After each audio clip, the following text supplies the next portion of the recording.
નમસ્કાર, મંતવ્ય ન્યૂઝમાં આપનું સ્વાગત છે। ઇન્ડિયા એટ 9 સાથે હું છું હિનલ। વડાપ્રધાન નરેન્દ્ર મોદી આજે રાજ્યસભામાં રાષ્ટ્રપતિના અભિભાષણ પર સંબોધન કરી રહ્યા હતા અને જેમાં તેમણે કોંગ્રેસને પરજીવી ગણાવતા વિપક્ષી નેતા રાહુલ ગાંધી પર નિશાન સાધ્યું હતું, જેને લઈને હોબાળો મચ્યો હતો અને સૂત્રોચ્ચાર કર્યા હતા અને વિપક્ષે રાજ્યસભામાંથી વોકઆઉટ કર્યું હતું।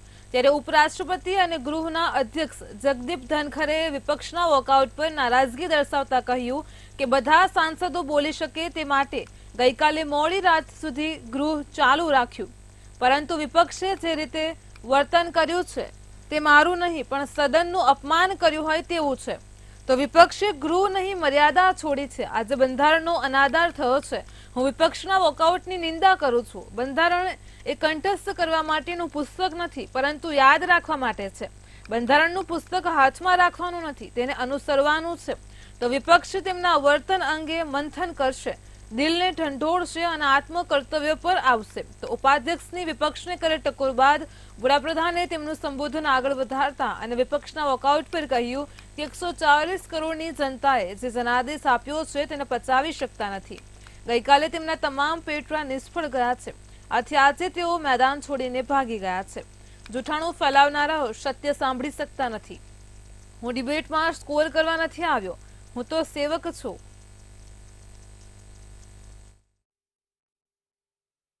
जिनका सत्य से मुकाबला करना, इसके लिए जिनके हौसले नहीं है, वो बैठ करके इतनी चर्चा के बाद उन्होंने उठाए हुए सवालों के जवाब भी सुनने की हिम्मत नहीं है। इन्होंने ये अपर हाउस को अपमानित कर रहे हैं। રાજ્યસભામાં રાષ્ટ્રપતિના અભિભાષણ પર આભાર પ્રસ્તાવ પર ચર્ચા કરતી વખતે પીએમ મોદીએ કહ્યું કે કોંગ્રેસે હવે ભ્રષ્ટાચાર બચાવો આંદોલન શરૂ કર્યું છે। જ્યારે ભ્રષ્ટ લોકોને જેલમાં મોકલવામાં આવે છે ત્યારે તેઓ હંગામો મચાવે છે। કહેવાય છે કે તપાસ એજન્સીઓનો દુરુપયોગ થઈ રહ્યો છે। તો ભ્રષ્ટાચાર કરે આપ અને દારૂનું કૌભાંડ કરે આપ અને આપ વિરુદ્ધ ફરિયાદ કરે કોંગ્રેસ। આપને કોર્ટમાં લઈ જાય કોંગ્રેસ। હવે જો કાર્યવાહી થાય તો મોદીનો દુરુપયોગ કરાય છે।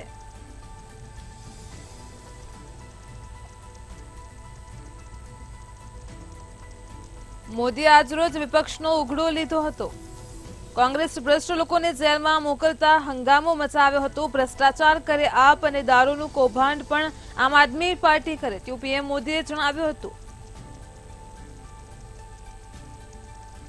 તો આમ આદમી પાર્ટી વિરુદ્ધ કોંગ્રેસ ફરિયાદ કરે છે તેવું પીએમ મોદીએ જણાવ્યું। આજે પીએમ મોદીએ વિપક્ષનો ઉધડો લીધો હતો। આમ આદમી પાર્ટીને કોર્ટમાં કોંગ્રેસ લઈ જાય છે તેવું તેમણે નિવેદનમાં જણાવ્યું હતું। તો રાજ્યસભામાં પીએમએ કોંગ્રેસ પર પ્રહારો કર્યા હતા, સાથે જ વિપક્ષનો ઉધડો લીધો હતો।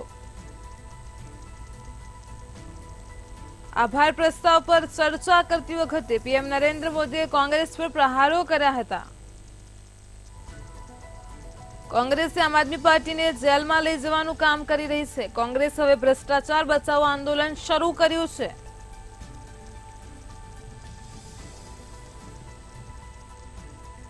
તો કોંગ્રેસ ભ્રષ્ટ લોકોને જેલમાં મોકલતા હંગામો મચાવે છે।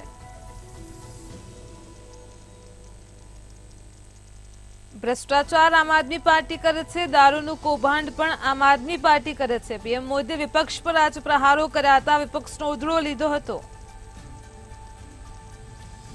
તો આમ આદમી પાર્ટી વિરુદ્ધ ફરિયાદ કોંગ્રેસ કરે છે તેવું પીએમ નરેન્દ્ર મોદીએ જણાવ્યું હતું। આમ આદમી પાર્ટીને કોર્ટમાં પણ કોંગ્રેસ જ લઈ જાય છે। તો આજરોજ મોદીએ વિપક્ષનો ઉધડો લીધો હતો।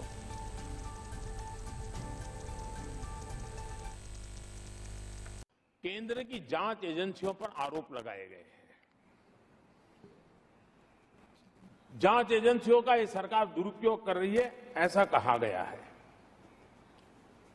आदरणीय सभापति जी, अब आप मुझे बताइए, भ्रष्टाचार करे आप,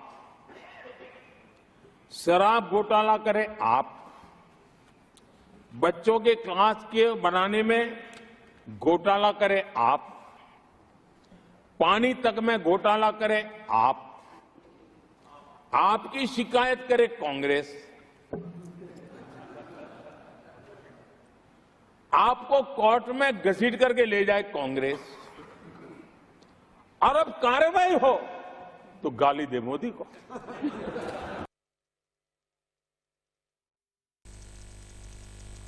ઝારખંડના રાજકારણની ચર્ચાએ જોર પકડ્યું છે તો ઝારખંડમાં ચંપાઈ સોરેને મુખ્યમંત્રી પદ પરથી રાજીનામું આપી દીધું છે। આજે મોડી સાંજે રાજભવન પહોંચેલા ચંપાઈએ રાજ્યપાલને પોતાનું રાજીનામું સુપરત કર્યું હતું।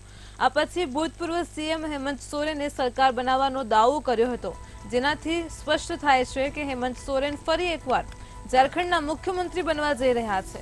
ઉલ્લેખનીય છે કે પાર્ટીના કાર્યકારી અધ્યક્ષ હેમંત સોરેને જેએમની આગેવાની હેઠળના ગઠબંધનમાં ધારાસભ્યો વચ્ચે સર્વસંમતિથી હેમંત સોરેન ત્રીજી વખત ઝારખંડના મુખ્યમંત્રી બનવા માટે તૈયાર છે।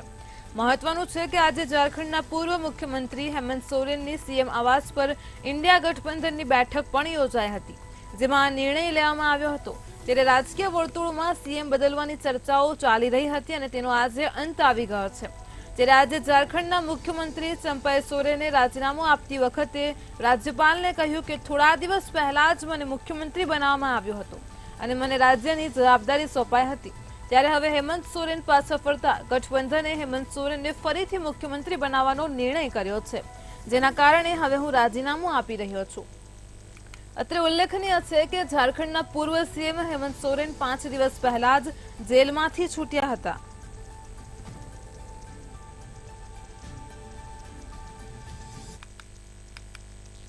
ઉત્તર પ્રદેશના હાથરસમાં સત્સંગ બાદ નાસભાગની ઘટનાથી સમગ્ર દેશ હચમચી ગયો છે। બાબાના દરબારમાં લાશોનો ઢગલો હતો। થોડી જ વારમાં આખું સંકુલ સ્મશાન બની ગયું હતું। આ ઘટનામાં અત્યાર સુધીમાં 122 લોકોના મોત થયા છે। આ સત્સંગનું આયોજન નારાયણ સાકર હરિનામના બાબા દ્વારા કરવામાં આવ્યું હતું। 1 લાખથી વધુ લોકો બાબાના દર્શન લેવા માટે પહોંચ્યા હતા। તો સત્સંગ બાદ જ્યારે બાબાની ગાડી પાછળ મહિલાઓ દોડી અને ત્યારે આ ઘટના બની હતી। વરસાદના કારણે માટી ચીકણી હતી અને નાસભાગ મચી જતા ઘટના બની છે। તો જોકે પોલીસે સમગ્ર મામલે તપાસ હાથ ધરી છે।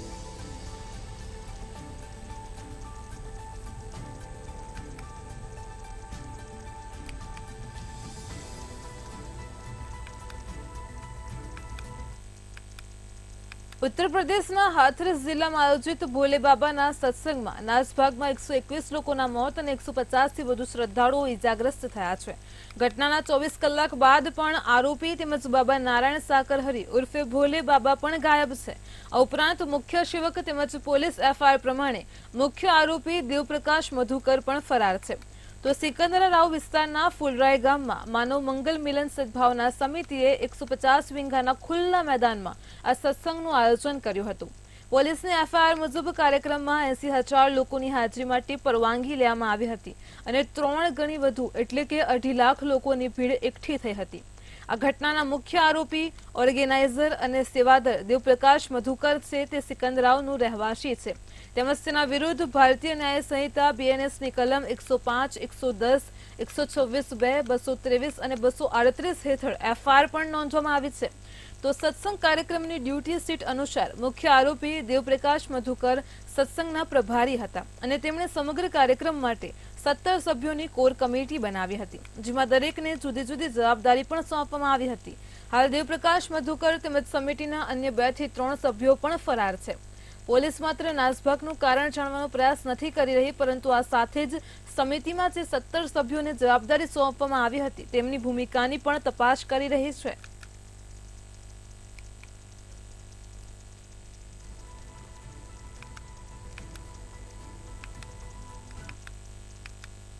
ઉત્તર પ્રદેશના હાથરસમાં સત્સંગ દરમિયાન થયેલી દુર્ઘટના બાદ બાગેશ્વર ધામના વડા પંડિત ધીરેન્દ્ર કૃષ્ણ શાસ્ત્રીએ એક વિડીયો જાહેર કરીને પોતાના કાર્યક્રમને લઈને અપીલ કરી છે। 4 જુલાઈએ પંડિત ધીરેન્દ્ર કૃષ્ણ શાસ્ત્રીનો જન્મદિવસ છે। આ સંદર્ભે ધામ દ્વારા સોશિયલ મીડિયા ઉપર એક વિડીયો જાહેર કરવામાં આવ્યો છે। 4 જુલાઈએ મારા જીવનનું 1 વર્ષ ઓછું થઈ જશે।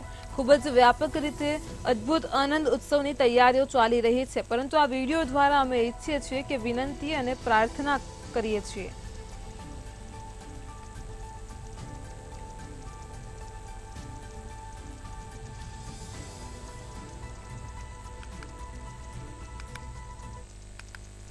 ભારતીય જનતા પાર્ટીએ કોંગ્રેસ નેતા અને લોકસભામાં વિરોધ પક્ષના નેતા રાહુલ ગાંધી પર હિન્દુઓ અંગે આપેલા નિવેદનને લઈને આકરા પ્રહારો કર્યા છે। ભાજપનો આરોપ છે કે રાહુલ ગાંધીએ હિન્દુઓને હિંસક કહીને સનાતન ધર્મનું અપમાન કર્યું છે। તેના વિરોધમાં ભાજપના નેતાઓ રસ્તા પર ઉતર્યા છે અને રાહુલ ગાંધીની માફી માંગવાની પણ માંગ કરી છે। તો રાહુલ ગાંધીના નિવેદન સામે ભાજપે જોરદાર પ્રદર્શનનું આયોજન કર્યું છે। ભાજપના નેતાઓ અને કાર્યકરો કોંગ્રેસ મુખ્યાલયની બહાર વિરોધ પ્રદર્શન કરી રહ્યા છે।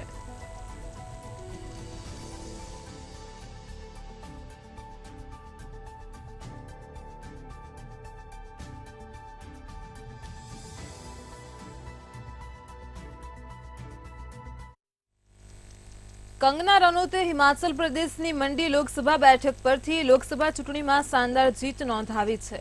ચૂંટણીમાં જીત બાદ પરંતુ શપથ પૂર્વે જ એક્ટ્રેસનો થપ્પડકાંડ પણ જોરશોરથી ચર્ચામાં છે।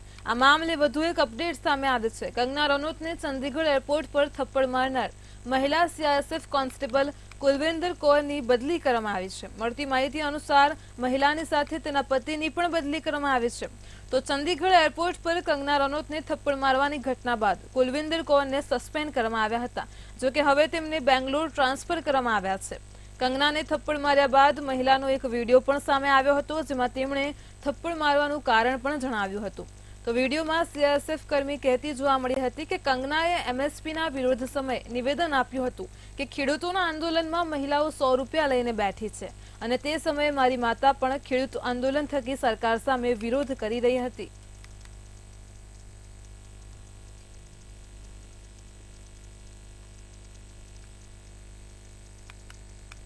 અદાલતે કથિત એક્સાઇઝ કૌભાંડ સંબંધિત મની લોન્ડરિંગ કેસમાં આમ આદમી પાર્ટી નેતા મનીષ સિસોદિયા અને બીઆરએસ નેતા કે કવિતાની ન્યાયિક કસ્ટડી 25 જુલાઈ સુધી લંબાવી હતી।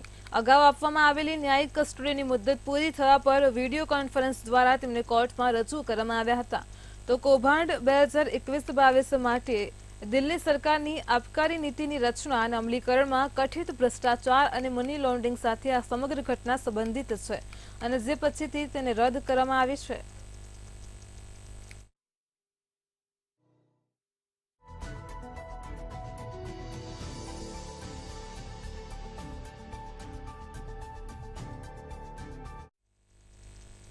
ભારતના રાષ્ટ્રીય સુરક્ષા સલાહકાર એનએસએ અજીત ડોભાલે તેમની એનએસસીએસ એટલે કે રાષ્ટ્રીય સુરક્ષા સમન્વય સચિવાલય ટીમમાં મોટા ફેરફાર કર્યા છે, જેમાં ઇન્ટેલિજન્સ બ્યુરોમાં સ્પેશિયલ ડાયરેક્ટર અને 1990 બેચના આઈપીએસ ટીવી રવિચંદ્રનને ભારતના નવા ડેપ્યુટી એનએસએ તરીકે નિયુક્ત કરવામાં આવ્યા છે। 1990 બેચના આઈએફએસ પવન કપૂરને પણ ડેપ્યુટી એનએસએ બનાવવામાં આવ્યા છે। આ સાથે જ તેઓ વિદેશમાં વિવિધ ભારતીય મિશનમાં પણ વિદેશ મંત્રાલયમાં અને નવી દિલ્હીમાં વડાપ્રધાન કાર્યાલયમાં પણ નિયુક્ત થયા છે। તેમણે લંડનમાં કોમનવેલ્થ સચિવાલયમાં આંતરરાષ્ટ્રીય સિવિલ સર્વન્ટ તરીકે પણ સેવા આપી છે। તો તાજેતરમાં જ ડેપ્યુટી એનએસએ વિક્રમ મિશ્રીને વિદેશ સચિવ બનાવવામાં આવ્યા છે। આ શ્રેણીમાં હાલમાં સૌથી વરિષ્ઠ ડેપ્યુટી એનએસએ રાજેન્દ્ર ખન્નાને બઢતી આપીને વધારાના એનએસએ પણ બનાવવામાં આવ્યા છે। તો હવે એનએસસીએસમાં 3 ડેપ્યુટી એનએસએ અને 1 વધારાના એનએસએ છે। અજીત ડોભાલ પર વિશ્વાસ વ્યક્ત કરતા પીએમ મોદીએ તેમના ત્રીજા કાર્યકાળમાં પણ તેમને દેશના રાષ્ટ્રીય સુરક્ષા સલાહકાર બનાવ્યા હતા। પીએમ મોદીના પ્રથમ 2 કાર્યકાળ દરમિયાન તેઓ એનએસએ પણ રહી ચૂક્યા છે, જોકે અજીત ડોભાલ 1968 બેચના આઈપીએસ અધિકારી રહી ચૂક્યા છે। તે વડાપ્રધાન નરેન્દ્ર મોદીના નેતૃત્વવાળી કેન્દ્ર સરકારમાં કેબિનેટ મંત્રીનો દરજ્જો ધરાવે છે।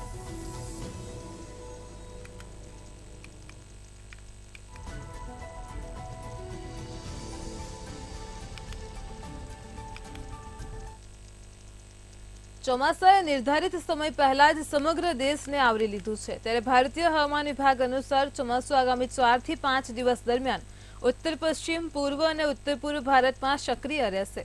6 જુલાઈ સુધી બિહાર, અરુણાચલ પ્રદેશ, આસામ, મેઘાલય, બંગાળ, સિક્કિમ, નાગાલેન્ડ, મણિપુર, મિઝોરમ અને ત્રિપુરામાં છૂટાછવાયા સ્થળોએ ભારે વરસાદની અપેક્ષા છે, જ્યારે ગોવા, મધ્ય મહારાષ્ટ્ર, ગુજરાતના ભાગો અને દરિયાકાંઠાના કર્ણાટકમાં પણ કેટલાક સ્થળોએ ભારે વરસાદ પડી શકે છે. તો ભારતમાં જુલાઈમાં સામાન્ય કરતાં વધુ વરસાદની સંભાવના છે.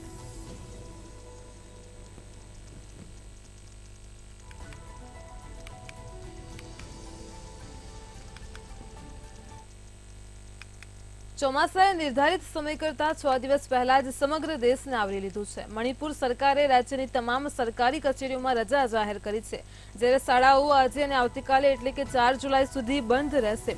તો મંગળવારે સેનાપતિ નદીમાં પડેલા 25 વર્ષીય યુવકનો મૃતદેહ મળી આવ્યો હતો. ભારત મ્યાનમારનો 3 કિલોમીટરથી વધુ રોડ પણ પાણીમાં ગરકાવ થઈ ગયો છે. 1000થી વધુ લોકો પ્રભાવિત થયા છે. તો આસામમાં પણ પૂરના કારણે 3 લોકોએ જીવ ગુમાવ્યા છે.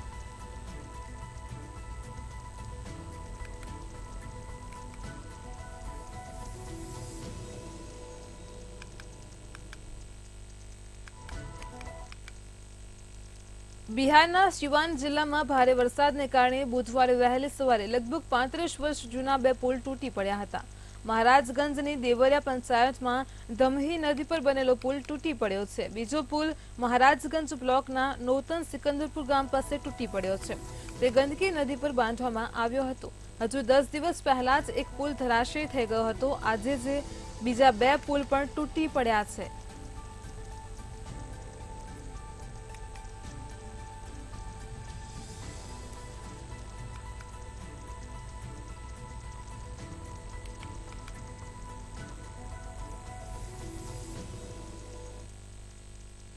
જમ્મુ કાશ્મીરના રામબન જિલ્લાના બનિહાલ ખાતે નેશનલ હાઈવે નંબર 44 ઉપર ભારતીય સેનાની બુદ્ધિમત્તાને કારણે મોટી દુર્ઘટના ટળી હતી, જેમાં મુસાફરોથી ભરેલી બસની બ્રેક ફેલ થઈ ગઈ હતી.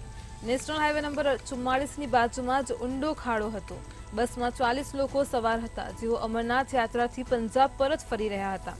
ડ્રાઈવરને બ્રેક ફેલ થવાની ખબર ત્યારે પડી જ્યારે તે બનિહાલ નજીક નચલાના પહોંચ્યો અને બસ ખૂબ જ સ્પીડમાં હતી.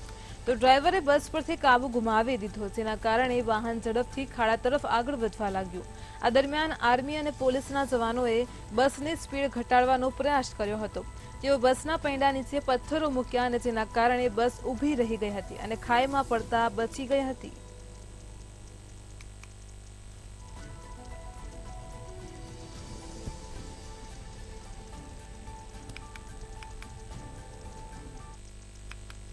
આગામી 7 જુલાઈ રથયાત્રાને લઈને પુરીમાં ભવ્ય તૈયારીઓ ચાલી રહી છે. મંગળવારે પુરીમાં યોજાયેલી સમીક્ષા બેઠકમાં સીએમ માંઝીએ જાહેરાત કરી હતી. પુરી જગન્નાથ રથયાત્રા 2024 આ વર્ષે પુરી જગન્નાથ ધામમાં 2 દિવસ માટે કાઢવામાં આવશે અને તેથી સરકારી રજા પણ 2 દિવસની રહેશે. તો 7 અને 8 જુલાઈએ સરકારી કચેરીઓ, શાળાઓ અને કોલેજો બંધ રહેશે.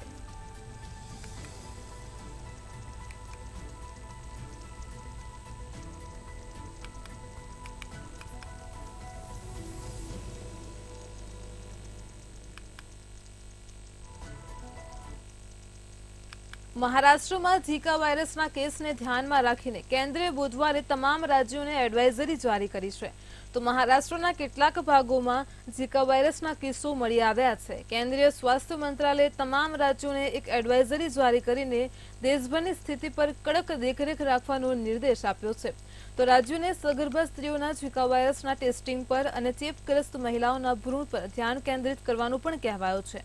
આરોગ્ય સેવાઓના મહાનિર્દેશક દ્વારા જારી કરાયેલ એડવાઇઝરી ઉપરાંત મંત્રાલયે આરોગ્ય સુવિધાઓમાંથી નોડલ અધિકારીઓની નિમણૂક કરવાનો પણ નિર્દેશ આપ્યો હતો, જે એડિસ મચ્છરોથી થતા ચેપ પર નજર રાખશે અને તેની સામે પગલાં લેશે. ઝીકા વાયરસનો ચેપ એડિસ મચ્છરના કરડવાથી ફેલાય છે. આ મચ્છર ડેન્ગ્યુ અને ચિકનગુનિયાનું કારણ પણ બને છે. 2 જુલાઈ 2024 સુધી પુણેમાં ઝીકાના 6 કેસ અને કોલ્હાપુર અને સંગમનેરમાં 1 કેસ નોંધાયા છે.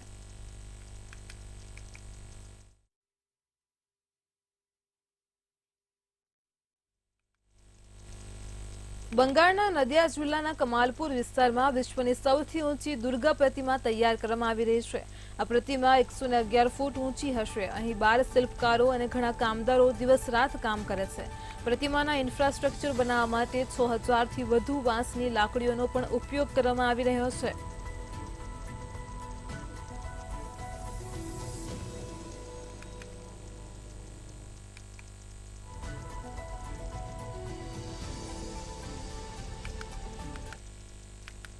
T20 વર્લ્ડ કપ વિજેતા ઇન્ડિયા ક્રિકેટ ટીમ હરિકેન બેરિલ વાવાઝોડાના કારણે બાર્બાડોસમાં ફસાઈ ગઈ હતી. ત્યારે રાહતના સમાચાર આવ્યા છે. બીસીસીઆઈના જય શાહ દ્વારા ખાસ ફ્લાઇટની વ્યવસ્થા ગોઠવવામાં આવતા ટીમ અને ભારતીય મીડિયાના સભ્યો બાર્બાડોસથી રવાના થઈ ચૂક્યા છે. અને ત્યારે હવે ઇન્ડિયા ક્રિકેટ ટીમ 4 જુલાઈએ વહેલી સવારે દિલ્હીમાં પહોંચશે. ઉલ્લેખનીય છે કે ટીમ ઇન્ડિયા સોમવારે બાર્બાડોસથી ન્યૂયોર્ક પહોંચવાની હતી, પરંતુ પછી ભારત જવાની હતી અને હવે ખરાબ હવામાનને કારણે ટીમ ઇન્ડિયા પરત ફરી શકી નહોતી. કારણ કે હરિકેન બેરિલ વાવાઝોડું બાર્બાડોસમાં ત્રાટકવાને કારણે સાવચેતીના ભાગરૂપે ત્યાંના તમામ એરપોર્ટ પણ 2 દિવસ માટે બંધ કરી દેવાયા હતા. ત્યારે હવે બીસીસીઆઈના ચાર્ટર્ડ પ્લેન મારફતે ટીમ અને સ્ટાફ 4 જુલાઈએ વહેલી સવારે દિલ્હી ખાતે આવી પહોંચશે, જ્યાં ઇન્ડિયા ક્રિકેટ ટીમનું ભવ્ય સ્વાગત કરાશે. ઉલ્લેખનીય છે કે ભારતીય ક્રિકેટ ટીમે 29 જૂને બાર્બાડોસમાં રમાયેલી T20 વર્લ્ડ કપ 2024ની ફાઇનલ મેચમાં સાઉથ આફ્રિકાને 7 રનથી હરાવીને 17 વર્ષ બાદ ઐતિહાસિક જીત હાંસલ કરી હતી.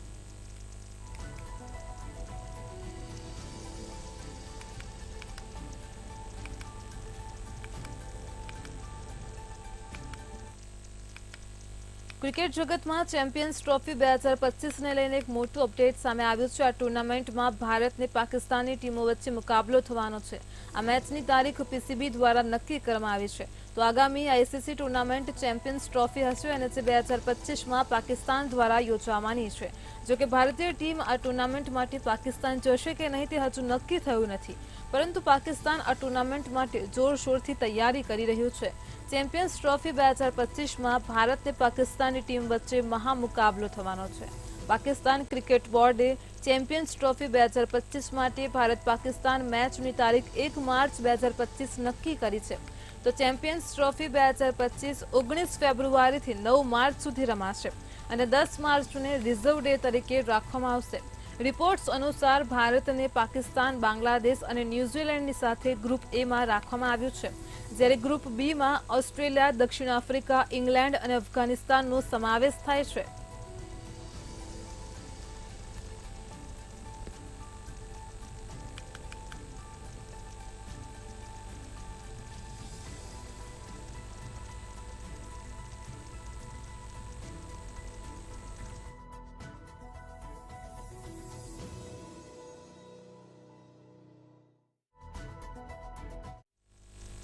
વડાપ્રધાન નરેન્દ્ર મોદીના પ્રોજેક્ટ વંદે ભારત ટ્રેનને લઈને ફરી ચર્ચા ઉઠી છે. મોદી સરકારે દેશના અનેક ભાગોમાં વંદે ભારત ટ્રેનને લીલી ઝંડી આપી હતી. ત્યારે વંદે ભારત ટ્રેન કે જેમાં પ્લેન જેવી સુવિધાઓ, સુરક્ષા અને સલામતી આપવામાં આવતી હોવાનો દાવો પણ કરવામાં આવતો હોય છે, ત્યારે આ દાવા પોકળ સાબિત થતા કિસ્સા પણ સામે આવી રહ્યા છે. એક મુસાફરે વંદે ભારત ટ્રેનનો વિડીયો પોસ્ટ કર્યો છે, જેમાં ટ્રેનમાં વરસાદનું પાણી ટપકતું જોવા મળી રહ્યું છે.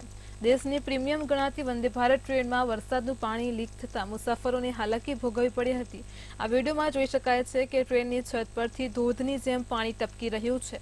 જોકે આ વિડીયો વાયરલ થયા બાદ રેલવે પ્રશાસને ડાયરેક્ટ મેસેજ દ્વારા આ વ્યક્તિ પાસેથી મુસાફરી સંબંધિત માહિતી અને તેનો ફોન નંબર માંગ્યો છે.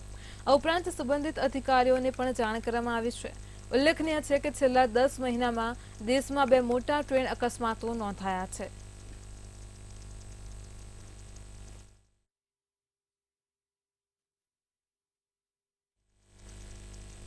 India@9 માં હાલ આટલું જ. વધુ સમાચાર માટે જોડાયેલા રહો મંતવ્ય ન્યૂઝ સાથે. નમસ્કાર.